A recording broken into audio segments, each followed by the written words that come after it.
Hello, I am Dr. Margo Pumar, a psychiatrist and Associate Medical Director for Integrated and Collaborative Care at UCSF Department of Psychiatry, and I'm here today to talk to providers about how to better support your patients' psychosocial needs during this time.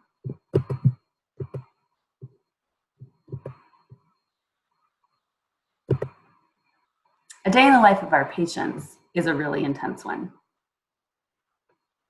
They have so many struggles, things that they've never faced before and we've never had to help them with.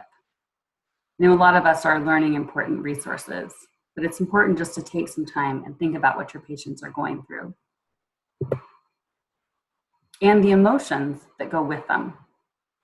I would start off just giving a little space to listen to your patients and the emotions that they're telling about. Anxiety, depression, irritability, exhaustion, substance use, and even sometimes dangerous thoughts and feelings. After you listen, I think it's important to validate their feelings and help them to understand how common these feelings are right now, that they're not alone, even if they feel like it. We're going through this together.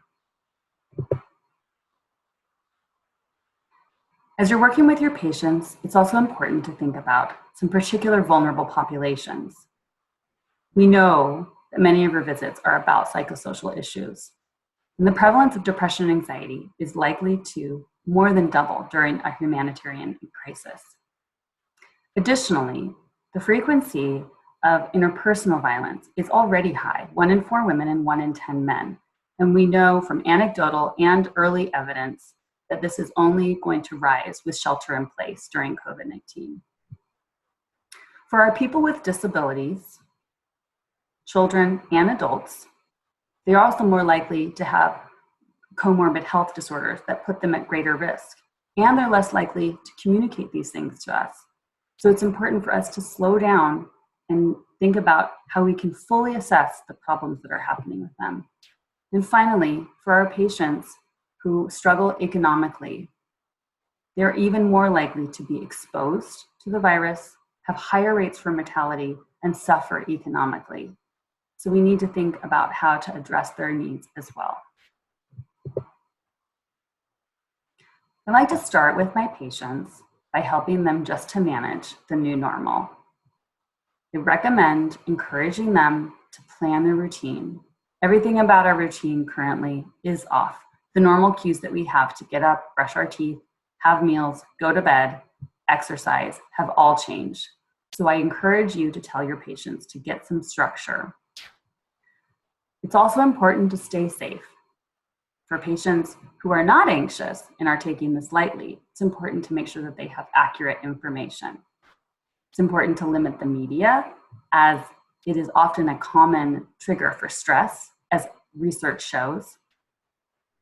Help your patients to connect and share their experience with others, with chats, Zoom, FaceTime, and other technological things that we have access to.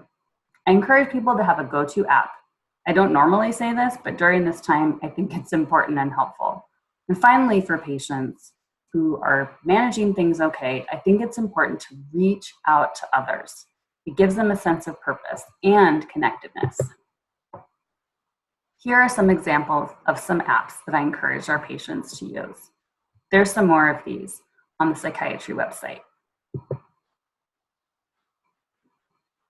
After I've listened and validated my patient's needs, I then assess their level of need and connect them to appropriate resources. As I do this, I also like to teach them about deep breathing.